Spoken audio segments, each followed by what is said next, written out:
everybody, I'm Natalia Bonner. Welcome back. I'm super excited to be here today and share this fun machine quilting video with you.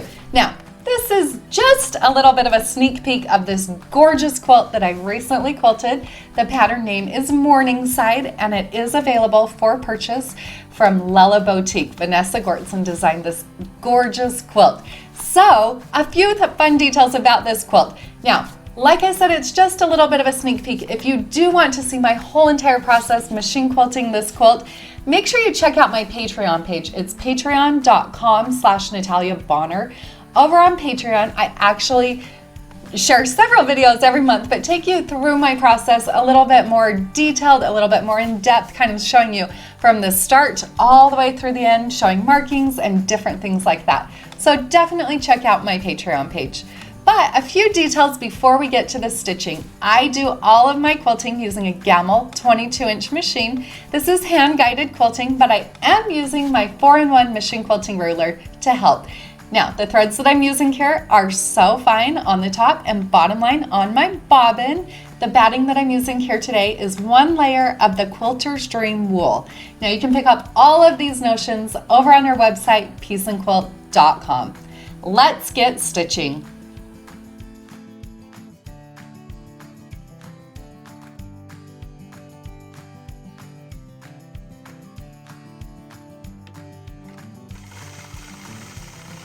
So with this quilt, above this section of the quilt, there's actually quite a bit of open space. Before I did any of this quilting, I did go through and do some marking and work on the top portion of the quilt. Now I do have a complete video where I show my whole entire process over on Patreon. You can check that out at patreon.com/Natalia Bonner. So today, let's just focus on one little portion of that, on one of the triangles. Of course, I'm going to start out by stitching in the ditch around the top portion of that triangle. Then, once I've done that stitch in the ditch work, in order to work my way back to where I started, I'm most comfortable working from left to right. I'm going to fill in that triangle, the piece section, with some figure eights. Now you can see as I'm stitching those out, pay attention when I get to the top, you'll see how I work those figure eights right up into the top, and then stitch down to the ditch where I'll start a few more of those figure eights, working my way all the way back down to the bottom. Figure eights are a great way to kind of play with a straight line type motif, and then add in a little bit of a curve. So in order to add just a little bit of softness but keep this quilt nice and crisp, I'm adding in those figure eights. Once I've stitched down to the bottom, then I'll travel up my ditch, and in that next little dark gray section, I'll start out by stitching in the ditch around that section.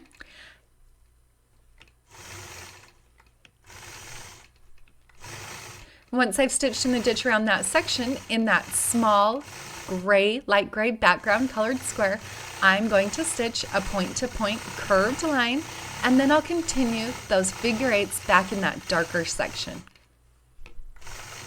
Now, once I've completed all of that darker outside section, I'm going to start to fill in on the actual triangle portion, so the inside portion. Now, I'm going to stitch a few straight lines using my 4-in-1 machine quilting ruler. I'm going to stitch those lines so they're evenly spaced a 1/2 inch apart. Now, this is just one of those triangles. I'll continue on and quilt all of these triangles, but to give this quilt just a little bit of extra detail, in each of these triangles, my lines are going to go different directions. So they might be horizontal lines, they might be vertical lines, or they might be lines on a 45-degree angle. Now, the lines are all evenly spaced 1/2 inch apart, no matter what direction they're going. On this whole entire quilt top, even though there are a few different colors, I am going to be using a nice neutral gray color of thread. Now, I love the look of stitch in the ditch work, so there are definitely times when I'm doing stitch in the ditch work that I do use it as a traveling stitch. That's what you can see here, stitching over some of the lines that I've previously stitched over. But because I'm using such fine threads, I'm okay with that. I'm okay if I have to stitch over my lines 1 or 2 times. Now, once I've completed that first triangle, I'm going to continue on working. Actually, I'm moving into some of the background section. With this background section, I do show over on my Patreon page how I do my markings and there is actually a little bit of a method to my madness here, even though it maybe doesn't seem that way. So as I work across, as I advance my quilt, then I'll continue working between the triangles and the background filler. So there is planning that's involved so that I can quilt as much as possible in each pass, each time I advance my quilt. If you're working on a domestic machine, you actually have a little bit of an advantage when it comes to straight line quilting because you can continue to quilt continuous lines, whereas on a long arm, you can only quilt as far as your throat space will allow. I hope you are all able to find just a little bit of inspiration from this gorgeous quilt. Like I mentioned, there is a full video of this over on my Patreon page, and you can pick up this adorable pattern from Vanessa Gortson at Lella Boutique. Have a great day, everybody.